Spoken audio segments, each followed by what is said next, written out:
La evolución de los derechos humanos. ¿Qué son los derechos humanos?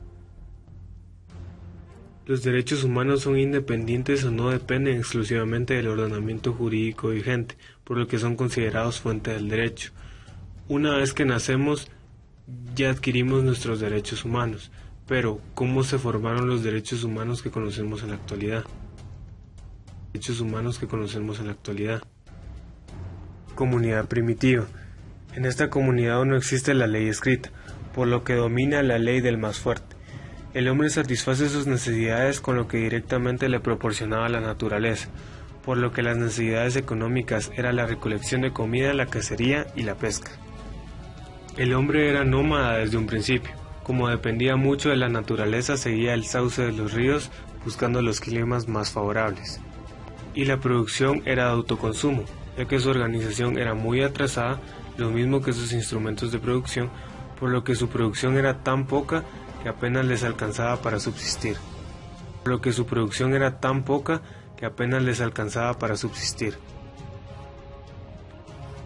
Comunidad tributaria. En lo que podemos encontrar en esta comunidad son varios códigos que nos dan el ejemplo de cómo se castigaban a las personas por los incumplimientos de las leyes. En el código de Urucajina encontramos que los huérfanos y las viudas eran exentadas de los impuestos de aquella época. La ciudad estaba obligada a pagar los gastos de los funerales y los ricos pagaban plata a los pobres y los prohibía obligarlos a vender.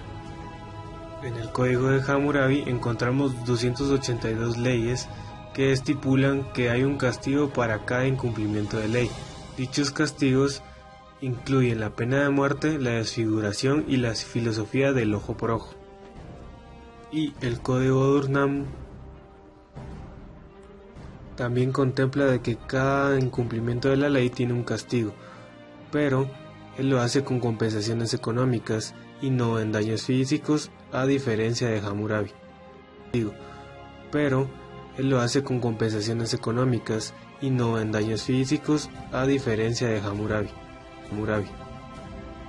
Comunidad esclavista. Desde Grecia hasta Roma, así como su nombre lo dicta, las personas han perdido sus derechos y se han convertido en objetos, tanto conversibles como intercambiables. Lo que podemos decir de los derechos humanos de esta comunidad está el Código de Dracón, con el cual mediante recopilaciones y publicaciones de las leyes existentes intentó quitarles a los nobles la facultad de juzgar arbitrariamente. Dracón fue autor solo de una pequeña parte de estas normas, centrándose al parecer en el derecho común y las penas contra el homicidio como forma de terminar con las venganzas familiares, tanto así que se le llevó al exilio a Egina, donde murió. Y posteriormente sus leyes fueron suavizadas por Solón, quien además dio la ciudadanía a las clases más bajas. Él dio uno de los primeros pasos hacia la democracia. Comunidad feudal. En esta comunidad encontraremos los estamentos sociales, comenzando por el rey en la punta de la pirámide, luego la nobleza y el clero, seguidos de los caballeros y por último los siervos, que generalmente eran campesinos y estaban sujetos a las tierras del rey, de la nobleza o del clero.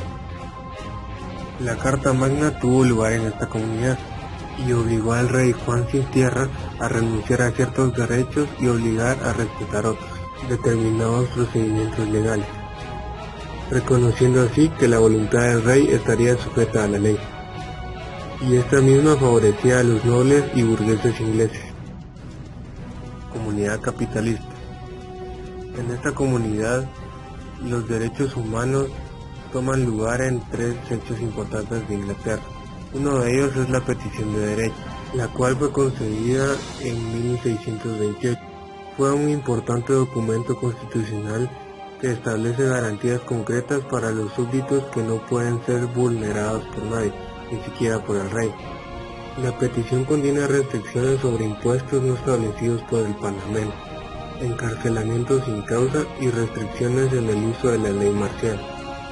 El segundo hecho se trata de la habeas corpus, el cual es una institución jurídica que persigue evitar los arrestos y detenciones arbitrarias, asegurando los derechos básicos de la víctima.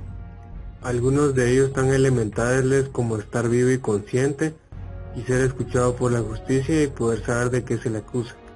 Para ello existe la obligación de presentar a todo detenido en un plazo preventivo determinado ante un juez, quien podría ordenar la libertad inmediata del detenido si no se encontrara motivo suficiente del arresto.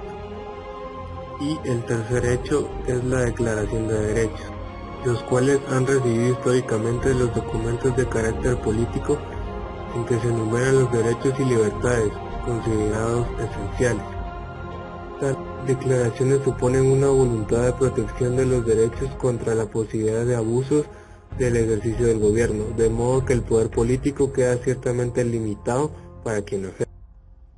En esta comunidad también fue redactada la Declaración de los Derechos de la Mujer y de la Ciudadana en 1791 por Olympe de Gouges, y este documento proponía la igualdad de derechos, ya que el sexo femenino era tratado de forma inferior al sexo masculino.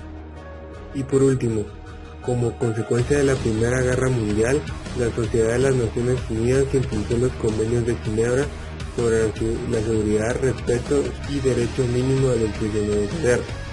Y tras la Segunda Guerra Mundial, la Asamblea General de las Naciones Unidas aprobó el documento titulado Declaración Universal de los Derechos del Hombre, conjunto de normas y principios de garantía de la persona frente a los poderes públicos.